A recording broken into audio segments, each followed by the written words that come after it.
cikgu Aina tak jadi cikgu, cikgu nak jadi apa? Saya rasa saya nak jadi pensyarah. Nice. Cikgu, kalau cikgu tak jadi cikgu, cikgu nak jadi apa? Mungkin cikgu akan jadi polis. Miss Jong, Miss Jong. Ya. Kalau Miss Jong tak jadi cikgu, Miss Jong nak jadi apa? I want to be a tour guide.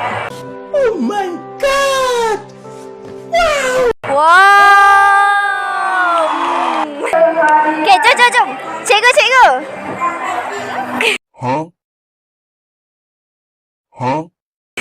Kalau cikgu tak jadi cikgu, cikgu nak jadi apa?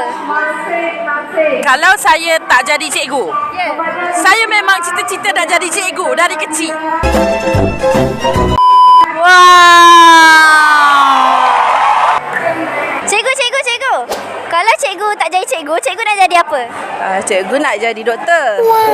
Sebab dulu cikgu ambil aliran sains kan. Mesti target nak jadi doktor. Tapi rezeki cikgu jadi cikgu, lahirkan ramai lagi doktor. Betul cikgu. Betul. Cikgu Farah, kalau cikgu tak jadi cikgu, cikgu nak jadi apa? Influencer.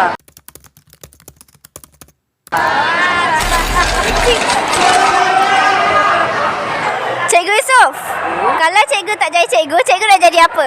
Kalau cikgu tak jadi cikgu, cikgu nak jadi lawyer. Oh. Tapi ayah cikgu tak kasi.